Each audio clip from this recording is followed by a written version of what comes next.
Good evening, everybody. I will call to order this April 28th, 2022 meeting of the Temecula Public Traffic Safety Commission. We will start with a flag salute by Commissioner Ackerman.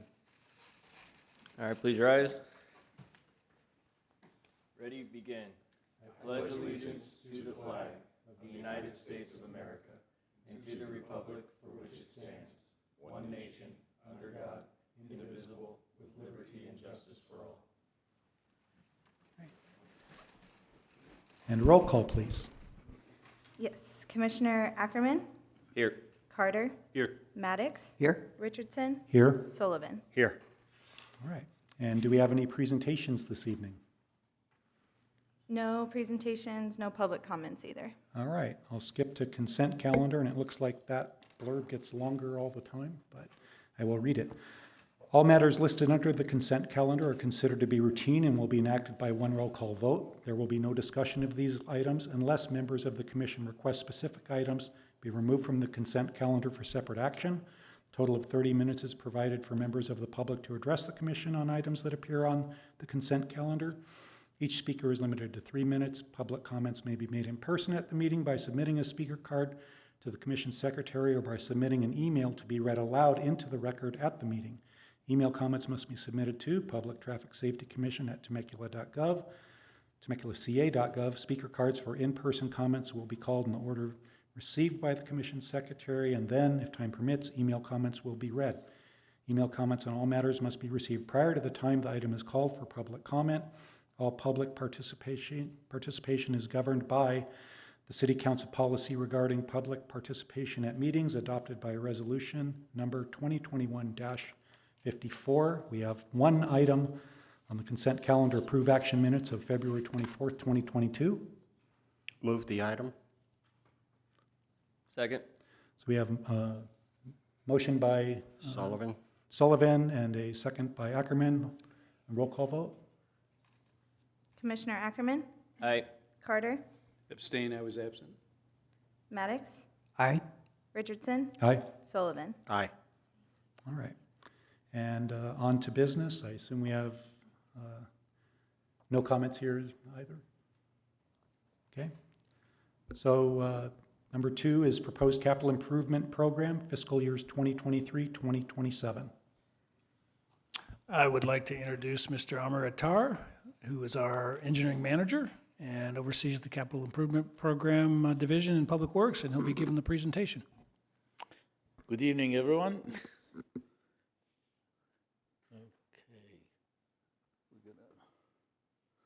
Okay. It seems like every year we get to do more and more exciting projects, and this proposed CIP is not going to disappoint either.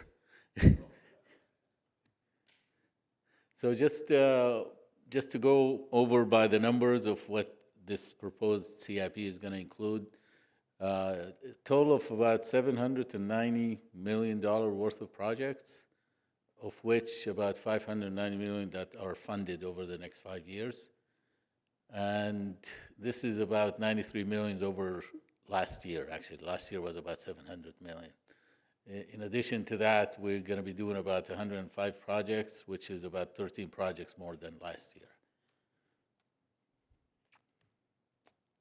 Okay, so I divided the presentation into 3 distinct features: project, traffic and signalization project, road and highway project, and a third category I called other project for the remaining projects. So starting with the traffic and signalization project, the first project I want to mention is the citywide buffered bike lane striping.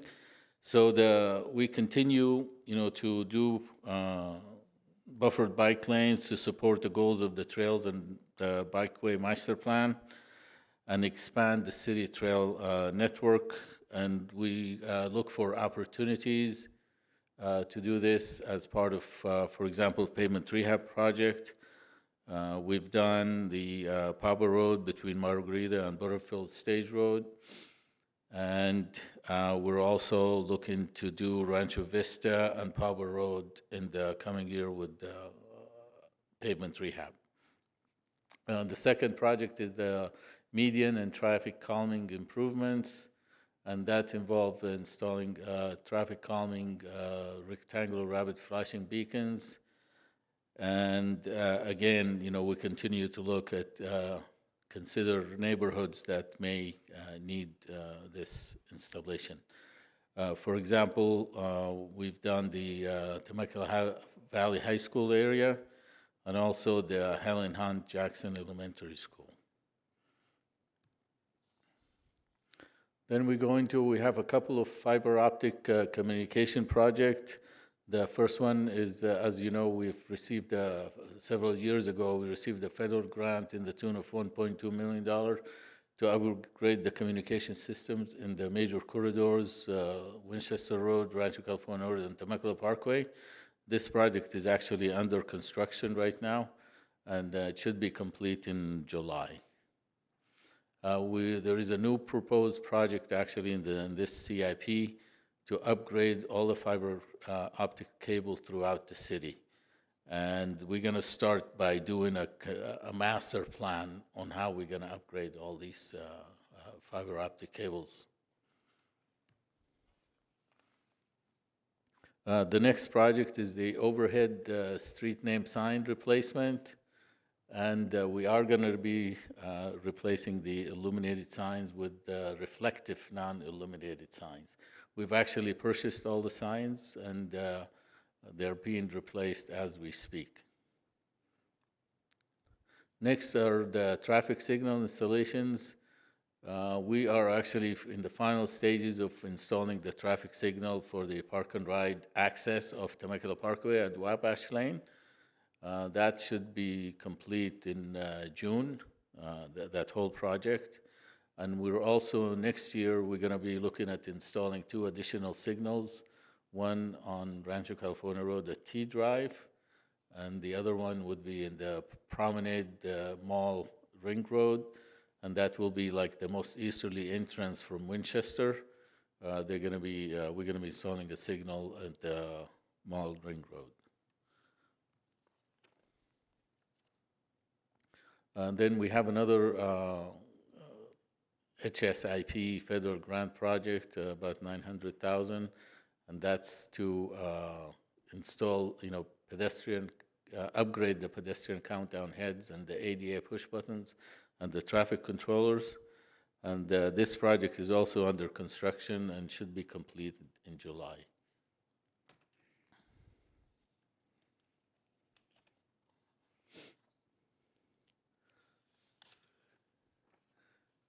And the last one on the signalization category is also another HSIP grant, about $500,000, and that's to install protective permissive traffic signal heads at 5 intersections. For example, Margarita Road at Verdes Lane, Inez Road at Town Center North and Town Center South, Red Hawk Parkway at Paseo Paralon and Overland Trail, and Winchester Road at Enterprise Circle. And we expect construction to start in early 2023. Next, we'll go to the road and highway project. One of the major projects we're working on is Diaz Road expansion, and that's from Cherry Street to Rancho California Road. This project is actually divided into 2 phases. The first phase is from Rancho California Road to Winchester.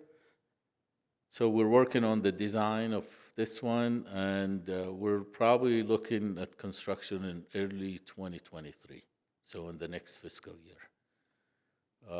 We're also working on the Murrieta Creek Bridge at Overland Drive, and that's the bridge that's going to extend overland from Enterprise Circle to Diaz Road at Avenida Alvarado. We're working on finalizing the environmental document and the design. But we're looking at construction on this one probably in fiscal year 23-24, just because of the federal funding. We have a federal funding from the Highway Bridge Program, and it's going to depend on when the feds are going to appropriate the funds. Then Nicholas Road Extension. That's from Rorpa Ranch boundary to Cali Girasol. This project is actually going to be, construction is going to be undertaken by the developer. And we'll probably be looking at, late 2022, early 23 maybe, from what I'm hearing from, Ron and Pat, that's probably about the time frame. Then we have Overland Drive widening. That's widening Overland from Jefferson to Commerce Center. And that's, to facilitate, eventually the bridge construction. So we have a uniform 4-lane road throughout. And we're probably at 60% design. We're going to begin in the next fiscal year, we're going to begin the right-of-way acquisition that's needed for that project. And we're probably looking at late 2023 or early 2024 for construction.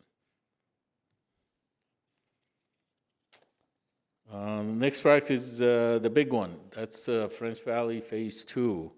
That's going to be probably the largest project the city will ever take. Its construction is about $80 million, and total project cost is about $140 million.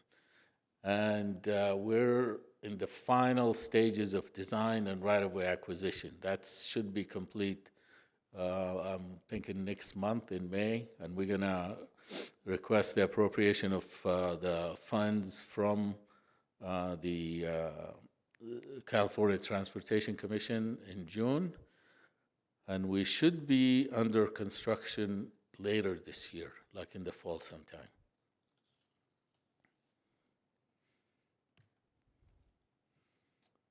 The next project is what we are calling the I15 Congestion Relief, and that involves the installation of or construction of auxiliary lanes between on and off ramps. The first one that the city is going to take the lead on is the auxiliary lane between Temecula Parkway Highway on ramp and Rancho California Road off ramp. And we're probably looking at construction on this one in late 2022, so later this year. We have several pavement rehabilitation projects that we're going to undertake. The first three that you see in front of me are going to be grouped in one project, and that's Winchester Road from Jefferson to Diaz, Solana Way, Inez to Margarita, Nicholas Road from North General Kearney to Winchester. So, and then there is a standalone project that we're going to do Rainbow Canyon Road. And we're also going to do Meadowview side street. A couple of years ago, we did the main roads in Meadowview.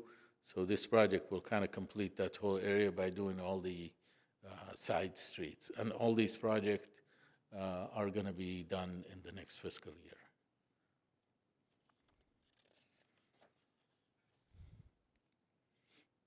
As far as the other projects category, we continue to implement the ADA transition plan, which is now becoming our annual program to improve access in accordance with the transition plan that we've completed a couple of years ago.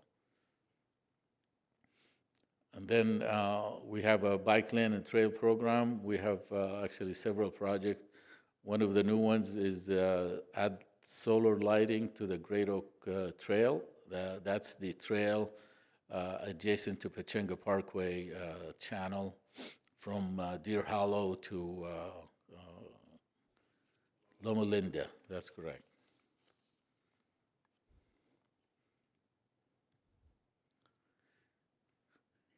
Then we have the citywide surveillance cameras, so that's to support public safety and traffic management. And what we've completed in 2021 is Somers Bend Sports Park and the Park and Ride. And upcoming in 2023, we're going to do several facilities, include will be the new MRC, Margarita Recreation Center, when it's complete. We're also going to be doing the CRC. We actually have projects to renovate the CRC and the Harveston Park. So all that going to be done in the next fiscal year. Then we have the Fire Station 84 renovation. That's going to be, renovating the training room and make the building energy efficient, and we're going to be adding a gym. We're almost done with actually we're getting, the plans has already been signed, and we're just going to go to the council to get authorization to bid this project. And construction, is going to be anticipated in late summer, early fall for this project. Then there are two trail projects. One is actually close to completion. That's the Santa Cruz Trail extension between Inez and Diaz that goes under I-15. So that's going to be done probably in June, be completely done. Then the other one would be do the undercrossing Margarita Road. And we're looking for that one to, let's see, I think at the end of the year. Yeah, it's like in late 2022 or early 2023.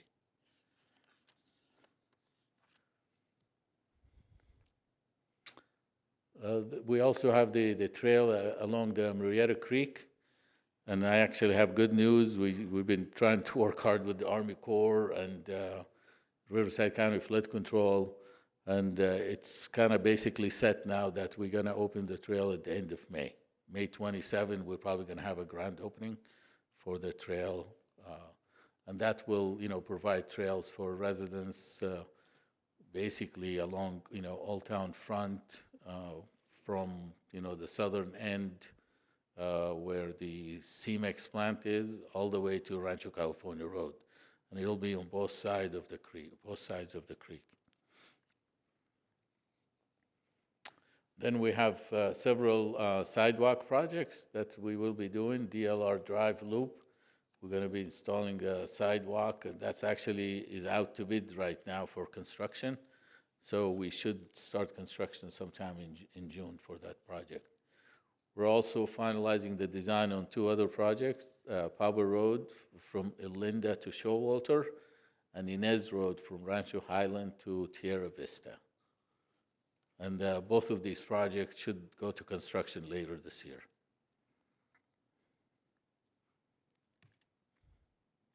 In closing, I just wanted to share some of the projects that we've either completed or working on right now with you, as you can see in the screen. And that concludes my presentation. I'm here to answer any questions you may have. First off, wow, and I feel sorry for you and Pat. This is quite a load. A couple of questions. Have these all gone before City Council and green lighted, or is this? The CIP, proposed CIP budget is going to go to a City Council workshop in May, in mid-May. And then it's scheduled for approval like they normally do at the first City Council meeting in June. Okay. And then the second question is in regards to the trail in the Murrieta Creek. Are there provisions, should we have flash floods or something to get people out of there or to close it down? Well, the 100-year storm is able to be contained within the creek itself. So it would have to be more than a 100-year storm to flood that trail. Wonderful. Okay. Thank you. That's the end of my question. For it. I have a couple. First of all, thank you very much. That was a great presentation. And I'll echo that. This is a pretty big goal, but it's encouraging to see, and I know a lot of work went into it. Having gone through this, I just have a couple questions on some specific projects, and hopefully for everyone here we can see about them. One of the items has to do with traffic preemption for our emergency response vehicles, for our fire engines. I guess my question on that is, are we coordinating that with other cities within the county to make sure that we're on the same sequence so that if we have mutual aid resources coming in, that they're able to get on scene faster as well? And likewise, if we're sending resources out. Do we know that? I can maybe give you some of an answer to that, and Nick may be able to chime in too. So we use a system made by Tomar, is the manufacturer of the system that we use. I know it's the same system as City of Murrieta uses, but I don't know that it's the same as some of the other agencies in Riverside County. And we actually do have a project in the CIP document for replacement of that equipment, and we replaced about half of those, the equipment at about half of the intersections, and the funding that we have left in the budget is to do the rest, and we're basically just going to the newest version of the Tomar equipment on those. But maybe Nick can fill in some more on that. Yes, it's my understanding that our preemption equipment works with other agencies currently. And I actually just looked at that project, and we're looking to purchase equipment hopefully around July. But we have money to purchase more to get multiple intersections upgraded. Excellent. But I don't know that we've actually made arrangements to include the codes for the equipment from the other agencies to work with our system. So that may be something that we can work with you on, Eric, as far as Yeah, I trying to just make know those. sometimes the sequence of the strobe lights can be specific, and just making sure that there's interoperability there. But the great thing is it sounds like you guys have already considered that, at least to an extent, which is great. I was just curious on the replacement of the illuminated street signs, street names to the reflective ones. Is there a difference in visibility distance that you're going to be able to see those? I'm not as familiar with it, so I understand definitely from the energy saving side, but from the safety side, are we going to lose some visibility further away on those signs?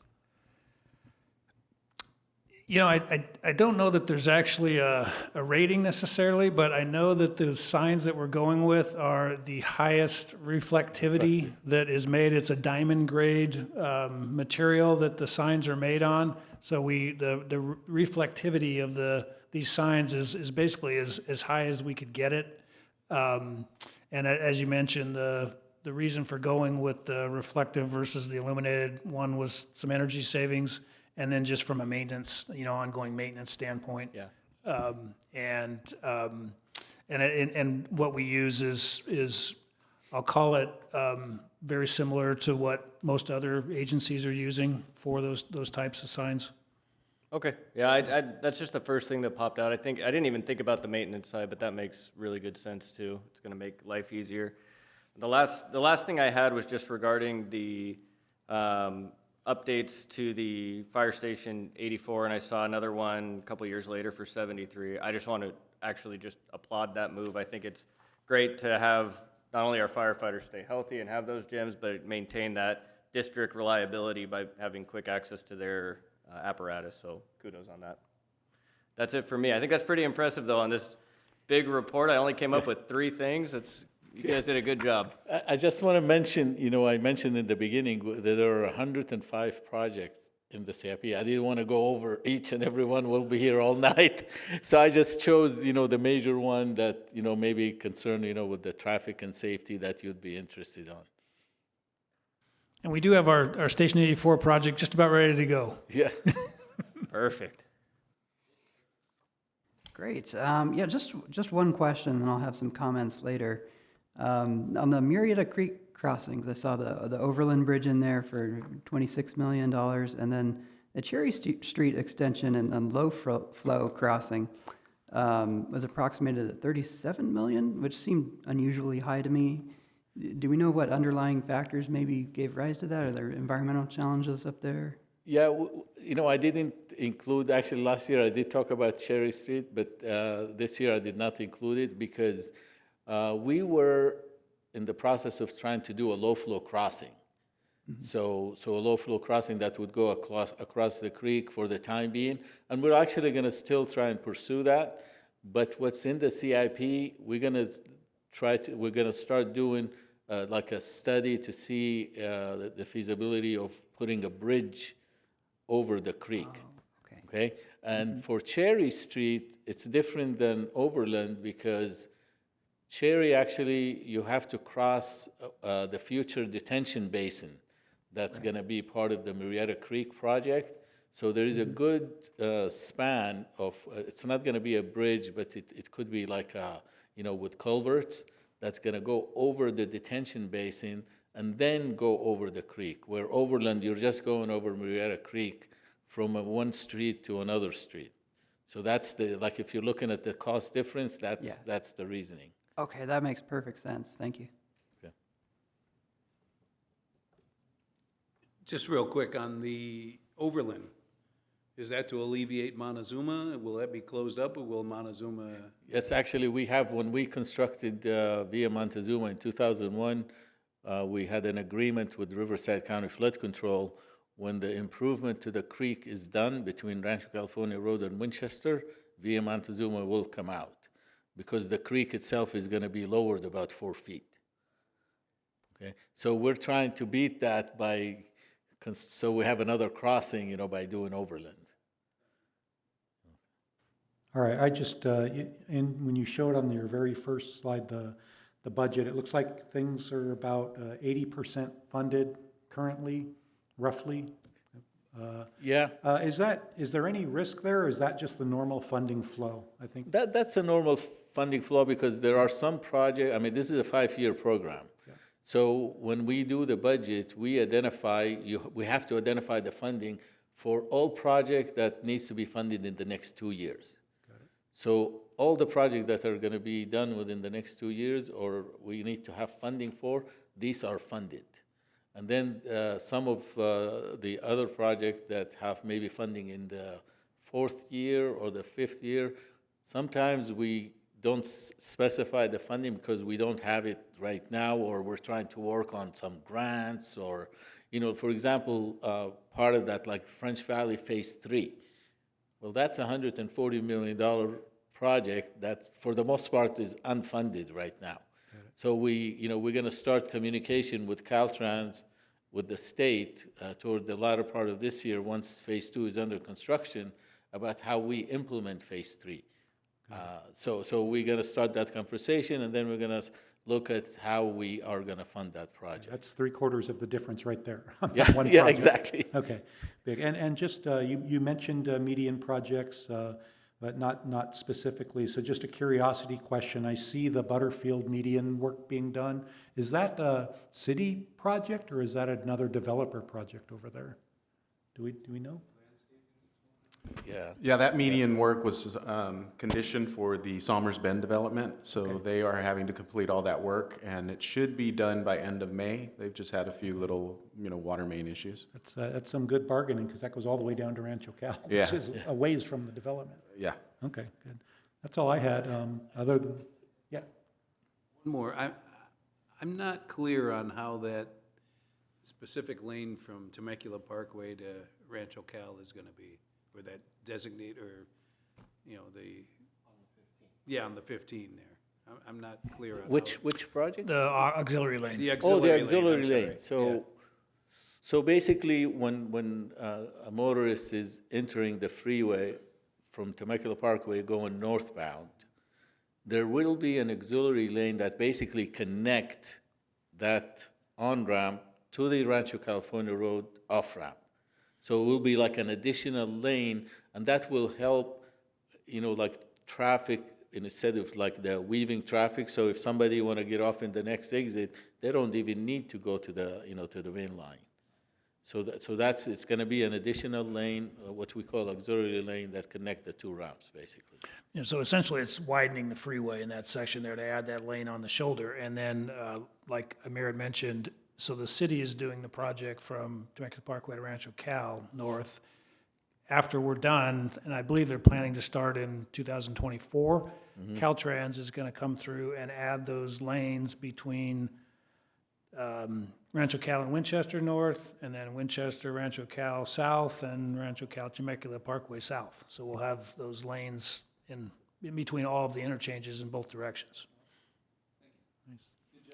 Thank you. Yeah, yeah. One last thing, speaking of medians, there is another project in the CIP that, again, I didn't include in the presentation, and that's to install medians on Rancho California Road between Meadows Parkway and Butterfield Stage Road. So that section has no median, so we're just going to start working on that next year, but it's going to be several years before, that- and- implementation. You mentioning that reminds me, I've seen that the property on the north side of the road there has been leveled, and I don't know if the city's involved in that. Is there any plan to widen the road at that point? That particular vacant parcel has been on a pre-app stage, so we've had some questions on it, and the development is proposing approximately 9 lots, and they're trying to fit those in there. And, but they have some drainage issues to overcome. We will condition them to go ahead and widen Rancho, so they would have to complete those improvements. And then as Amar was saying, we would also ask them for their fair share costs for the median work that we would be proposing. So they would be on the hook for what their frontage is right there. And most likely they may want to put it in because a left in there is going to be quite difficult if they don't have some type of protection. Right. No, it's good to hear you guys are working with the developments on all this stuff. Everyone's on the same sheet of music. We really appreciate the time and the presentation. Thank Very, you, very thank you good. for having me. David, one more follow-up? Yeah, are we on to comments? Or, Yeah. okay, yeah. Just had a few, and I wish I could talk about all these projects because they're all really exciting. Just wanted to comment, I'm really happy to see kind of the ambition behind the Cherry Street extension. You combine that with Overland and the Diaz Road widening. It's all really important to improve that circulation, not only for the businesses and the residents that are already over there, but you know, it's really going to support that redevelopment of Jefferson Corridor as well, and support the work that's going on the I-15. I saw on the slide you had mentioned or it was noted that the Move I-15 task force, which was really instrumental in securing some of the funds for those. And I don't know if this is maybe a little out of scope or overstepping a little, but I would like to suggest that that task force starts meeting again to start, you know, the push, the lobbying for that Phase 3 funding, just considering the time scale that it takes for those. Yeah, and actually that is in the works to kind of reinitiate that task force, and the participants in that were City of Temecula, City of Murrieta, Lake Elsinore, Menifee, because we've kind of looked at both the 15 and the 215 corridors. But yeah, that is in the works to reinitiate that task force, and those are noticed public meetings when those meetings are held too. So. Yeah, excellent. Yeah, that's great. And then I also wanted to echo Commissioner Ackerman's comments on the fire stations, the updates to 73 and 84. I think that's just the perfect use of Measure S funding. My hope would be that to the extent that funding is available, we could continue sustain that same level of investment, maybe 3, 4, or 5 years out. There are a number of projects that come to mind that I think are likely to be adopted into our new quality of life master plan that I hope would make the jump into a future CIP. And in terms of identifying funding sources, it doesn't necessarily just have to be Measure S. There have been some new funding that's become available recently. So the governor's new wildfire and forest resilience package, which is the $1.2 billion over the next 2 years. And CAL FIRE just awarded $240 million earlier this year. So there's certainly that opportunity out there. I love how ambitious this program is. Certainly a ton to look forward to, and I'm optimistic that maybe there's some opportunity there to make it even bigger and better if we go after some of that other funding. So, thank you. We're always looking for opportunities to get grants for, various, from various sources, yes. Okay, thank you, Amir. Good to see you again. Good to see you. Thank you very much. All right, we'll move on to item number 3, which is Mercedes Street pedestrian crosswalks. Thank you, Mr. Chairman and Commissioners. I have a quick presentation for you guys here regarding installation of pedestrian crosswalk improvements on Mercedes Street, right in front of the Civic Center here. So in February of this year, City of Temecula staff received a citizen request to consider feasibility of implementing some improvements to help increase visibility on the existing crosswalks fronting the Civic Center on Mercedes Street and the Main Street Y connections. These are referenced on the slide in front of you with the red boxes. Those are the 2 main crosswalks that give access from the Old Town area up the Main Street Y up to the Civic Center and the Old Town parking garage. And the citizen had concerns regarding the pedestrian conditions there. Two of the main concerns were the lack of striped crosswalks and the limited amount of lighting that was in the area. So staff went out there and reviewed these conditions. And as you can see on the slides, we determined that there was adequate lighting out there. There is actually a light on each side of each crosswalk, as you can see on the slide, hopefully. It's big enough. There's also adequate pedestrian crosswalk signing and reduced speed limit signs that are placed at each crosswalk.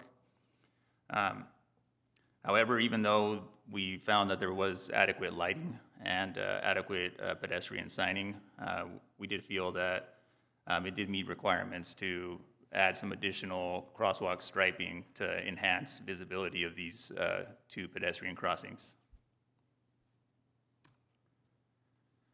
So this slide depicts the proposed installation of striped crosswalks with high reflectivity paint at both connections of the Main Street Y with Mercedes. So as you can see, we'd be providing crosswalks across Mercedes on both sides and also across both Main Street portions of the connection. Staff believes this will further enhance the existing pedestrian crosswalk signage and provide patrons with safe access to and from the parking garage from all our Old Town amenities. So in conclusion, staff's recommendation for the commission tonight is to receive and file this report for installation of striped crosswalks at both intersections of Mercedes Street and the Main Street Y. This concludes our presentation, and we can open it up to any questions you may have on these crosswalks.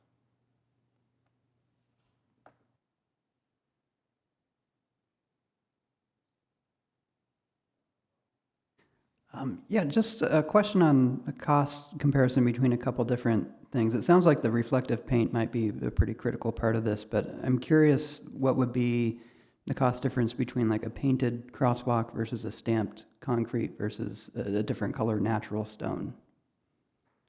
Well, I think the idea between just the high reflectivity paint was to not damage or alter our current stamped concrete there and pavers. It is kind of a tough situation, which is why we didn't want to put too much out there. We don't want to destroy kind of the natural look that we have going across Mercedes right now. But cost comparisons, we did not really analyze what it would cost for like an additional stamped concrete since it is already pavers there. Okay, yeah, that answers my concern perfectly. I just wanted to make sure that we're putting something in that is, you know, distinct, but still complements that placemaking and aesthetic that we have going in Old Town. It sounds like a pretty good fit.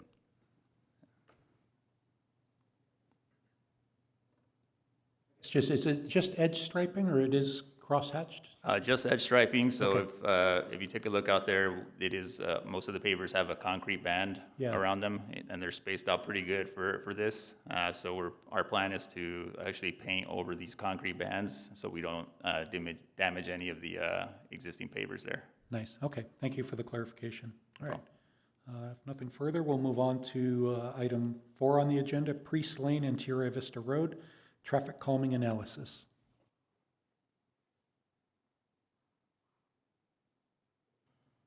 Yes, this presentation is on the traffic calming on Priest Lane and Tierra Vista Road. A little background on how this traffic calming analysis came to be. Staff received a request from Councilman Schwenk back in December 2021 to address concerns regarding excessive speeding on Priest Lane, mainly from cut-through traffic from northbound Inez Road. Shortly after that, we also received similar inquiries and requests from residents along Tierra Vista Road, similar in nature to speeding and cut-through traffic. As we got those complaints, we kind of looked at it, we went out there, and we decided, you know, this is a kind of a corridor analysis, so we focused our efforts on looking at both streets and seeing what we could do to help out both corridors. And this slide shows those red arrows. It shows the cut-through traffic that kind of occurs during the PM peak period. It backs up a lot from Pablo Road, and so a lot of people make that left turn onto Priest Lane and cycle through those residential communities.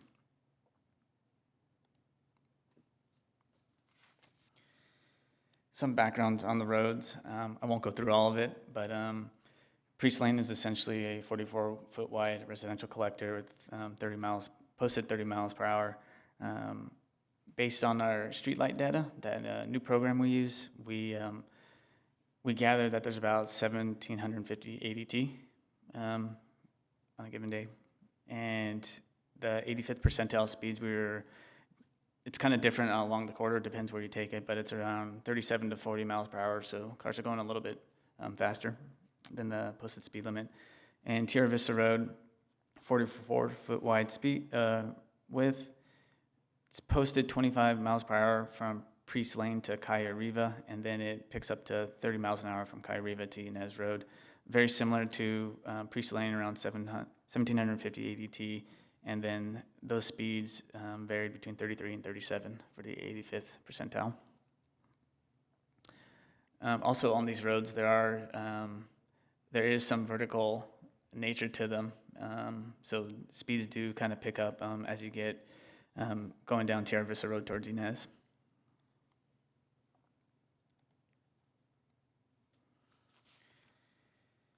So as I mentioned before, after several field reviews and then reviewing the streetlight data, we were able to confirm some traffic calming measures that we thought would be beneficial to these roadways. We were actually able to measure with this program we have, we were able to see how many cars are actually doing that cut through, which is pretty cool to see.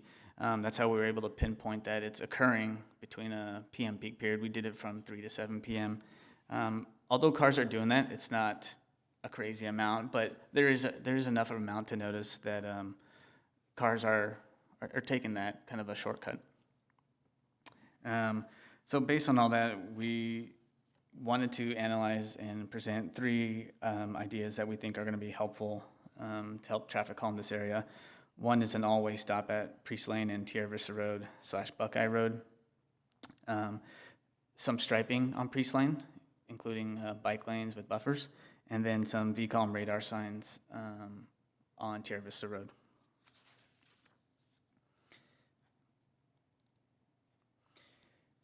Quickly running through the stop controls analysis,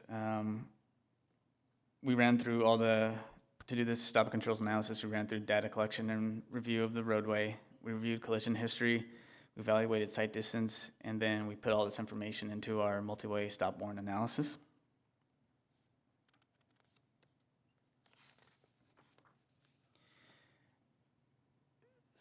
As I mentioned, we collected data, we used streetlight data, and with the streetlight data, we were able to gather a larger array of data instead of just doing 3 days of counts now. We can go back 5 years. So we picked a typical 3-month period between September 2021 and November 2021. We think that's a good range to get some really good close data. We use this data to run our volume analysis for the stop warrants. Collision history, there's been 0 accidents in the past 3 years at that intersection. Sight distance. As we were doing our field review, the reason we thought of doing an all-way stop here is because we noticed there is some sight constraints, mainly due to vertical curvature of that roadway. On Tierra Vista Road, as you look to the north, making that left turn out of there is a little bit difficult because you can't see due to landscaping, trees, and that vertical nature coming up Priest Lane. So it did fail in that we don't have enough visibility for that direction. Running through it, we were able to justify this multi-way stop due to the visibility. Other criteria we considered is there's no controlled crosswalk within 600 feet. Inez and Priest Lane is pretty close, it's about 650 feet, but we figured this was a good location too to have people cross safely.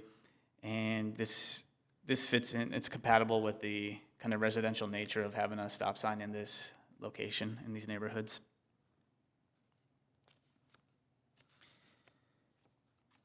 And what I'm showing here is the intersection with the all-way stop. We decided that we thought this would be a good location too, to have a pedestrian type striping here too. Rather than just put a stop bar, we think this would be, it'll stand out more, safer to cross, and I think more people will follow the stop when they see something a little bit more striping there as opposed to one little bar. I think they'll recognize it more.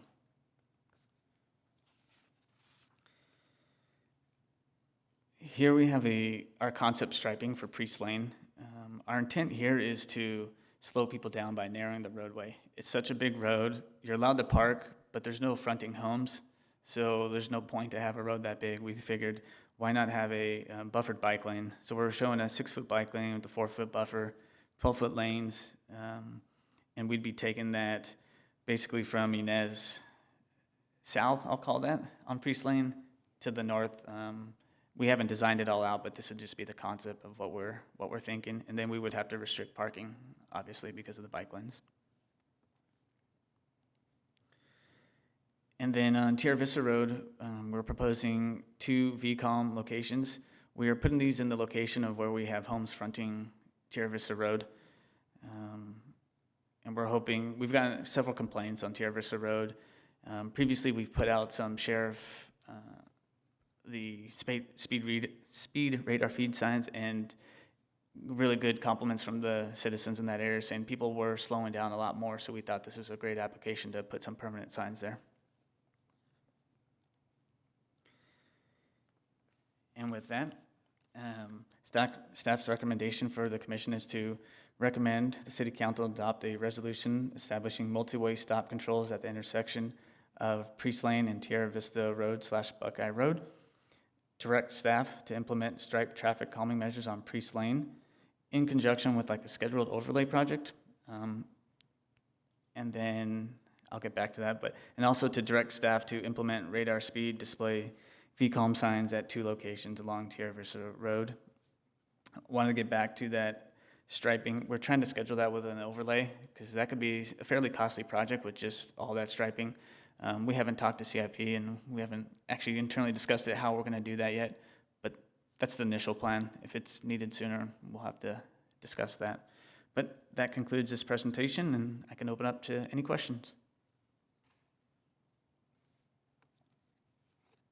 Okay, thanks. Yeah, question on the multi-way stop analysis. I saw that the intersection isn't in a suggested route to school plan, but it is pretty much the route that residents at Rancho Highlands take to get to their rec center. Is that a criteria that we can consider too? Absolutely. We didn't consider that with the rec center. I didn't know where the rec center was there, but yeah, that's absolutely another positive to that, adding it. Okay, great.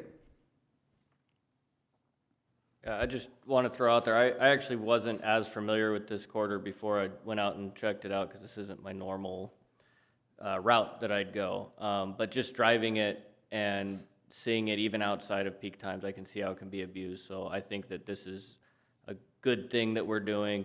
Personally, I think that 4-way stop sign is going to be the biggest deterrent out of any of this. It's in a perfect spot that there's kind of no way around it. And then I'll echo Commissioner Maddox's comment about people traveling to nearby recreation. There's a big park right around the corner from there, and installing those crosswalks with the 4-way stop is definitely needed with this as well. Considering also that a lot of this traffic likely is around rush hour time, kids are out of school, wanting to go to the park. We may not have any accidents yet, but we want to keep it that way. So I fully support this. I think it's a great proposal on your guys' part. My personal feeling is anytime we're doing an all-way stop, I don't see why we don't just put pedestrian striping across it anyways. So, agreed. Oh, okay, I just had a quick comment.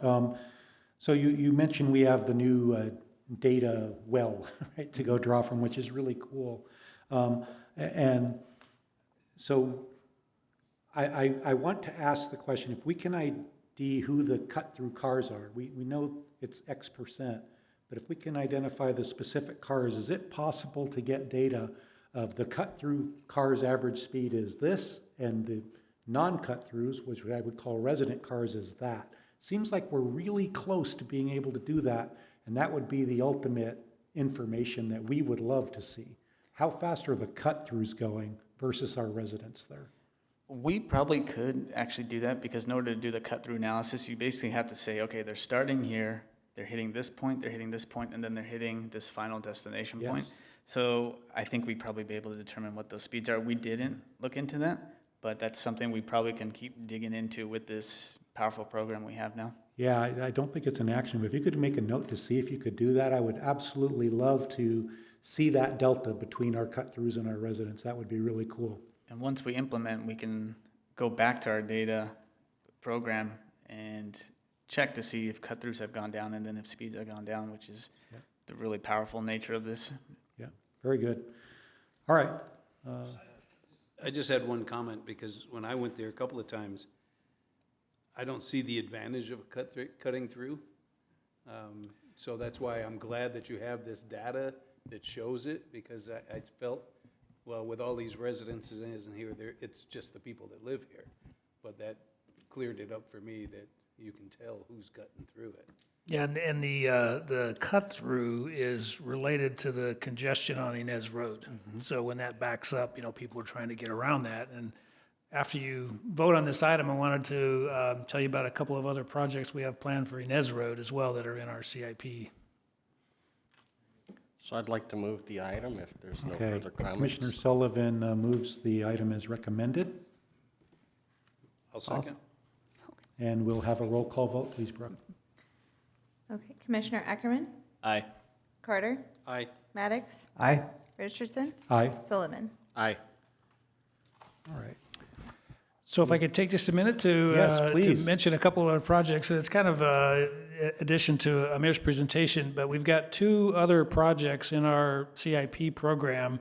One we call Inez Road Phase 1, which is to complete the widening between Tierra Vista and Rancho Vista, and that's the duck pond frontage there, and then the other vacant property. So we're working with the developer of that project to put together that project. And then we're also funding a project to complete the widening from Rancho Vista to Santiago. So that backup that you see there every day now, hopefully by doing that widening, that'll get the 4 lanes, 2 lanes in each direction for that entire reach through there all the way to Santiago. So we're putting that in. It's going to take us probably a year or so to get those plans ready to be able to do that work. However, Nick came up with a plan to restripe the existing section there of Inez and basically push the lanes over to the west to be able to get a second northbound lane from Santiago to Rancho Vista. So we're going to actually do that this summer. So we'll be able to get some relief on that this summer. Well, that's really good to hear. Okay, we have a motion and a second, and we voted, so appreciate that. We'll move on now to agenda item number 5, Old Town Utility Box Public Art Project. Is there a presentation here, or we just need the recommendation?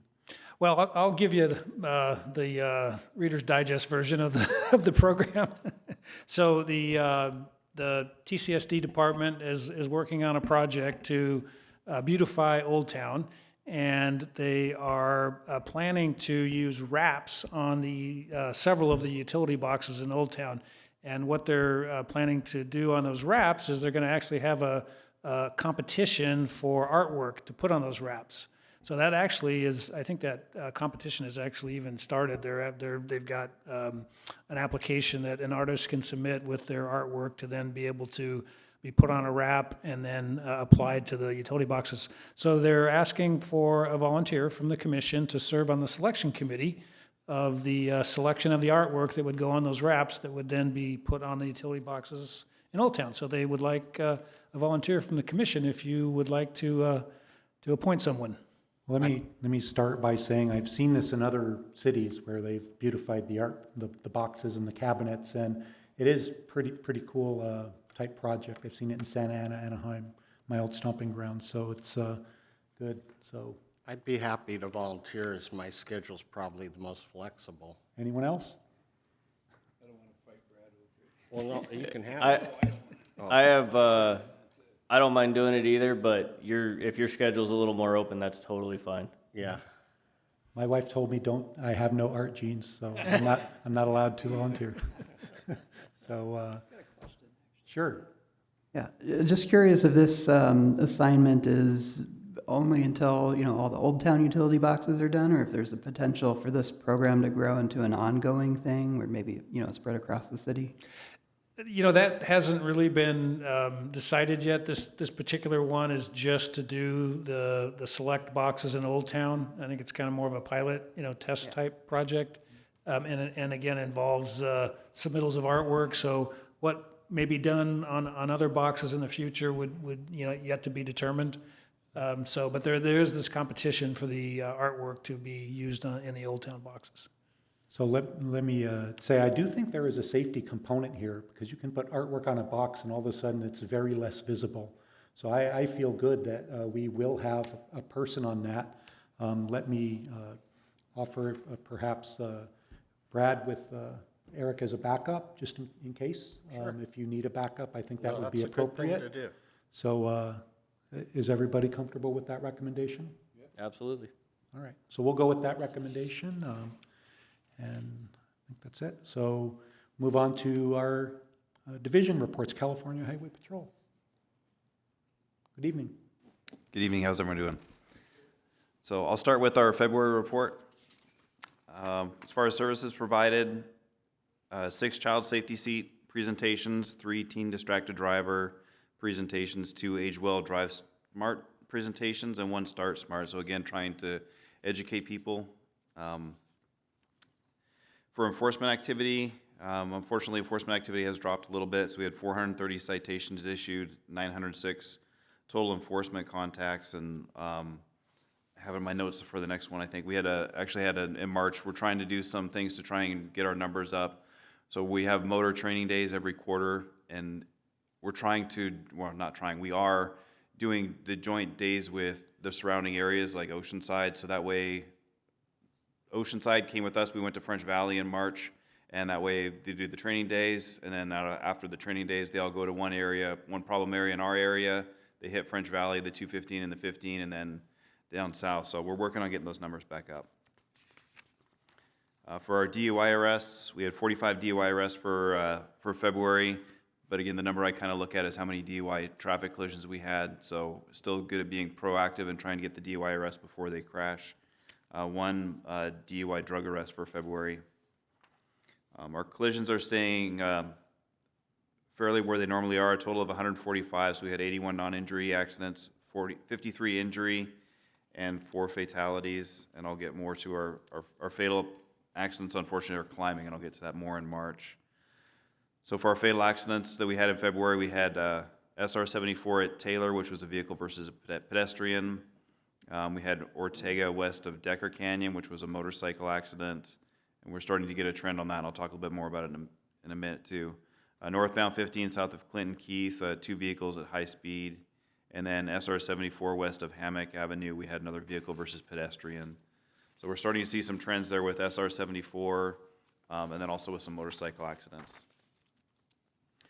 For March, 3 age well drive smart presentations, 1 teen distracted driver, 1 adult distracted driver presentations, and 8 child safety seat installations. For our citations issued, we had 650 citations issued, 1,220 of total enforcement contacts. So we had that March 14th special enforcement detail. So just on the 15 freeway alone is what I wanted to concentrate on for here was 18 total citations given. The next one we have will be a special enforcement unit it'll be from San Diego. This will go San Diego, Oceanside CHP, Temecula CHP, and Riverside CHP, all along the 15 freeway. So hopefully if you're out on the 15 freeway that day, I feel quite confident you're going to see a couple black and whites out there. Yeah. So our DUI arrests, 44, so going on a not so good trend there of 20 of those being DUI traffic collisions. Monthly drug DUI arrests had some technical difficulties with our program. I couldn't get the number on that, so I apologize for that. Traffic collisions, again, we tend to average about 150 total a month, so we were down to 129. 77 non-injury, 50 injury, 2 fatality. And then at 10 for total for our fatalities for the year, and unfortunately, we're trending upward. We're about 13 right now. So we ended with 32. I believe it was actually 28 last year. We had 32, then 32, and then 28 for our fatals. So not a good place to be where we're only in April, May, and already being up to about 14. So hopefully with the special enforcement details that we're sending out on the freeways, we were doing some joint enforcement with Riverside Sheriff's, Menifee Police Department, and Murrieta Police Department. Unfortunately, with manpower, we've kind of shied away from them a bit. So hopefully as we get our numbers back up, we'll be able to get back to those to give some more attention where it's needed.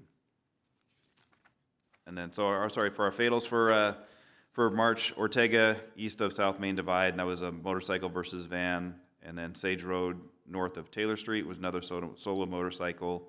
And so the motorcyclists are definitely, we're having some problems with. And the trend that I've been noticing with that is it's people riding without a M1 endorsement. So pass that information along to our officers, and that way we can try and make more enforcement contacts with bikes. And when we find them without that M1 endorsement, we can take that extra step of citing them for it and then also impounding their bike. So that's all I have. Any questions? I had a couple questions. I'll start. For DUI checkpoints, is there funding coming again for that? Yes, we have DUI checkpoints. We just had one. Okay. It was not too long ago out near Wine Country. Okay. The DUI checkpoints, I like them. They're generally fun to work. They're not as productive as having the DUI, where we just have the DUI enforcement over time, where guys go out and they just target specific areas. Because people generally know, well, we have to advertise and they know where the DUI checkpoints are, so they're generally able to go around them. But however, the good part of it is it's a great education tool. It's good to see us being out there proactive. So we do have them, just not as often as we have in the past, because we found it more, it's been better to have a roving patrol. Very good. For the special enforcement detail, are they focused primarily on speed, or is it just everything, looking for everything out there? I tell them that they're generally looking for speed. My personal preference is to stop everything, because when someone sees a black and white pulling someone over on the side of the road, they just automatically assumes it's speed. So even if you stopped them for no seat belt, which is still a great citation to get, or for cell phone, or for tinted windows, they think it's, everyone driving by sees it and they think, hey, you know what, I need to watch my speed. It's a reminder for them. So yes, they are targeting that, but there's other areas where they're just stopping everything they can. Yeah, any stop as a deterrent. That's Yes, interesting. absolutely. Okay. And for the fatalities on Ortega, I passed through there once recently, and the construction is brutal. I noticed driving below the posted speed that I was losing traction at times because of the construction that has the road so rough. Is that a contributor, do you think, to what we're seeing out there? No, it's been, I'll actually talk to Caltrans about that though, but no, I think I'd have to make sure, but I think almost all of our Ortega crashes have been motorcycles at high speed. Okay, very good. Anything else? All right, thank you for the report, sir. Thank you. We'll move on to Fire Chief's report, please. Good evening. I have two reports for you for February and March in terms of calls of service for the city. For starting with February, total calls ran were 795. As you can see, the breakdown of incident or call type there. To highlight some of those, 569 were medical aids, 78 were traffic collisions, and 19 various fires that are outlined there again in the breakout. For our plans and inspection side of the house, you can see for the month of February, 426 plans were reviewed with a total of 961 to date. And then in terms of annual inspections, 675 were completed with just under 1,000 year to date for the month of February. Moving on to March, slight uptick in calls, about an increase of 40 for a total of 835 total calls for emergency service.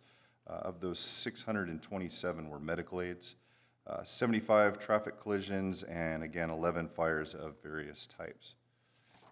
For our plans and review of inspections, total done for the month of March, 467, which brought us to a total of 1,428 for the year. And then again, for annual inspections, 294, putting us just under 2,000 for the year. And with that, end the report, unless you have any other questions. Yeah, those ringing alarm numbers, 1 in February, 0 in March. Not sure if my memory is quite correct, but I thought I remember those being in the hundreds per year just a few years ago. Do you know why they've declined recently, or what? Well, I know that the city, we've kind of initiated over the course of, correct me if I'm wrong, over the course of the last year or so, where we've implemented a notification process in terms of, hey, if it's a, for lack of a better term, a repeat offender. So a lot of times our folks will go on those calls, and then without even returning back to the firehouse, they get called out for the same location and type.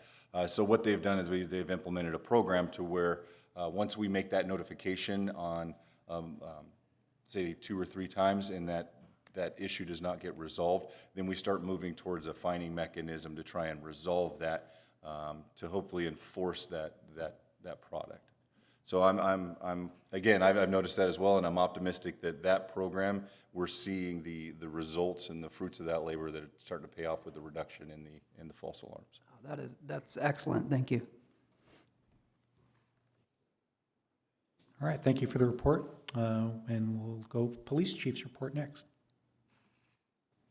Good evening. So February hazardous citations, I have a total of 542. Non-hazardous citations, 189. We had a total of 14 seatbelt citations, cell phone citations of 88, parking citations 77, written warnings issued 67. 67. I have a total of 26 injury collisions in the city and 43 DUI arrests. As far as March, I have 877 total hazardous citations, 191 non-hazardous citations, 18 of those are seatbelt citations, and 144 are cell phone violations. And 166 written warnings were issued, and 184 parking citations. Total March citations is 1,252. Traffic collisions in March, non-injury 34, injury 35, 0 fatal injuries, 0 fatal traffic collisions, for a total of 70 non-injury, injury, everything's included in the 70 number. Total DUI arrests in March, 36. Total DUI arrests year-to-date, 116. Last year, year-to-date is 104, so the DUI arrests have gone up. We had one traffic enforcement operation. I believe it was a distracted driver operation, and those numbers are going to go up significantly. Our special operations are going to go up. The guy that does the grants, he's back from maternity leave, so those operations are going to go up quite a bit. And we just had a DUI checkpoint last week, I believe, but we didn't have any in March. And then we have another one coming up in May. And that's it, unless have any questions. I'm just curious on the uptick in the DUI arrests. It looks like February was really where those happened, maybe 15, 20% increase. Did something happen in February that I'm not thinking of that might have led to that? Did you guys do some more enforcement or anything, or where'd that come from? We had 2 officers on at the time, and I think one of them went on vacation for a week or so, and then we had some training. So I think the uptick in February was we had both officers there. In March, I think it was when the training was, or when the vacation was, and we just had one of those officers injured during a DUI arrest last week. So you might see those numbers decline in May, because he's going to be out for quite a while. He broke his ankle arresting a DUI guy just last week.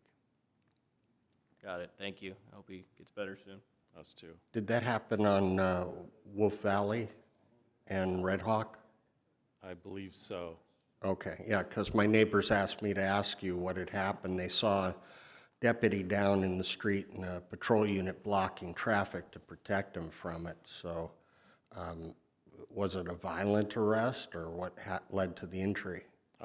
From what I've heard, the guy was cooperative up until he went to place him under arrest, and he started to place him under arrest, and the guy turned on him, and the fight ensued, and the deputy blew his knee out and broke his ankle, and Oh, well, send him our best, get well soon. well, he had several DUI arrests almost every night, so unfortunately, I don't know if we're gonna have a replacement for him until he gets back. Very good. Okay, thank you for the report, sir. Thank you. Appreciate it. Let's see, traffic engineers report / director report. So I've got a couple items to report on. One is the new traffic signal at Temecula Parkway and Wabash is in the final stages. So we've got a lane closure out there right now to do the work in the median, and then the poles will be going up. So should be by the end of May, that signal should be up and operational. We've also got the new traffic signal at Inez and Waverly that is being constructed by the developer of the new housing project there, and that is end of May. Should be up and operational by end of May as well. And then there is a Caltrans paving project that's scheduled for actually next weekend. So it's starting on Thursday, May 5th, and going through the weekend, and that is to repave Winchester Road between 15 and Inez and between 15 and Jefferson. So basically everything from Jefferson to Inez. And during the nights of those 3 nights, they will have that entire crossing closed. So everything from Inez to Jefferson across the Winchester there will be closed, as well as all the on-ramps and off-ramps at Winchester will be closed from starting at 8 p.m. going till probably about 6 a.m. So that's all going to take place during those 3 nights. They'll be doing the work during the nighttime hours and have the road closed, and then they'll open it up during the daytime hours on those days. So that work is going to be happening on those 3 nights. And then the last thing I wanted to mention, so the State of the City event is Thursday, May 12th. You all should have received an email that you have been registered for that event. So if you are planning to attend, you're certainly welcome and registered. If you're not planning to attend, if you could let us know that would be wonderful. So, it's at the Pechanga Resort starting at 7:30, I believe, in the morning on that Thursday, the 12th of May. So that concludes the report. Very good. Was the repaving over the freeway, is that coordinated with Caltrans in any way? Caltrans is actually doing the work. They're doing the work? Yeah, Okay. yeah, so that's all their right-of-way. So they're actually going to just grind and overlay all that asphalt in those sections. Are we doing anything with the rerouting of traffic approaching those closures There'll in be, the city? there'll be closed signs. We actually have changeable message signs out right now notifying that is happening in those evening hours. And then there'll be closure signs and detour signs up during the actual closure. Very good. Thank you, sir. Okay, and commissioner reports. We'll start with Skip. Well, I just had a question on the Wabash. Have we ever had complaints of cut-through traffic there to get to Pechanga Parkway? Have had some. As a matter of fact, that homeowners association brought that up to us 2 years ago.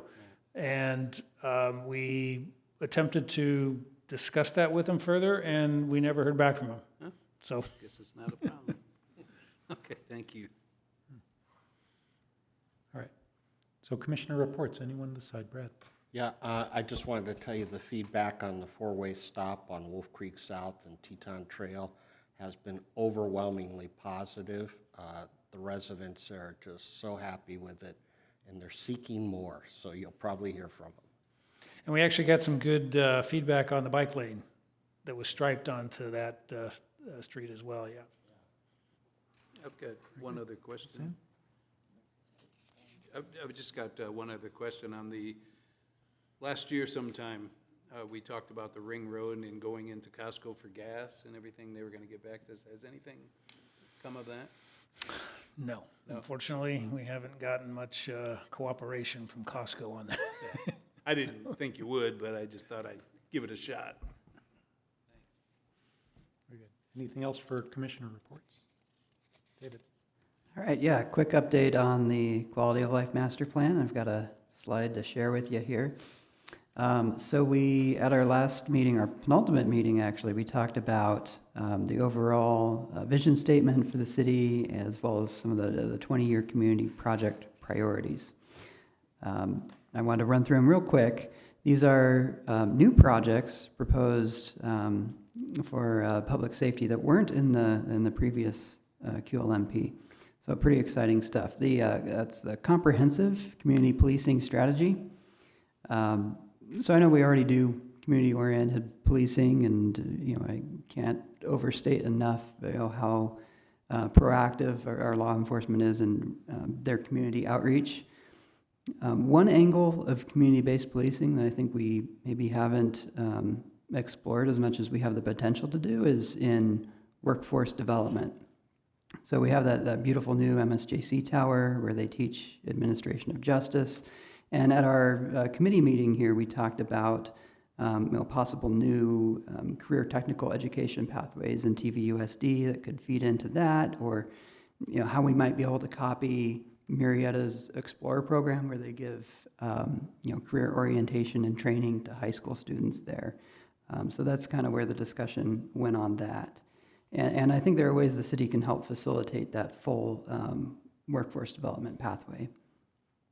The Emergency Management Master Plan and Disaster Recovery Plan are just, vital to having a safe and prepared community. And this deals with not only how the city, would recover from a disaster, but also how they would maintain business continuity, during disruptive events. Fire stations 73 and 84, we already covered. They're in the draft CIP. And then Fire Station 12 is something we talked about during our budget engagement session at the last meeting. And it's the one on the state-owned parcel of land that's looking like, it's really going to be up to the city to redevelop that. Then we have the new fire training facility with 3-story tower is something we discussed as maybe being necessary in order to have enough space to really train with that ladder truck. And it's also something that would improve the city's ISO rating, potentially, to get us from that 3.5 improving to a 3, which isn't just a reflection of, our fire preparedness, which is reason enough to do it, but also a better rating would lower insurance premiums for everyone who lives here. So that's a great thing too. And then lastly, the virtual pre-fire building database and personnel tracking system, exactly what it sounds like, would really help us get the most out of our fire inspections. So the idea is that these will hopefully be formally adopted into the new Quality of Life Master Plan later this year, and then will eventually make their way into a future CIP. So QLMP is winding down pretty soon. We've got one more meeting, and then the full draft plan should be making its way to our commission here for review, hopefully in the summer. Thank you for that update. It's exciting. Anything else for commissioner reports? Guys?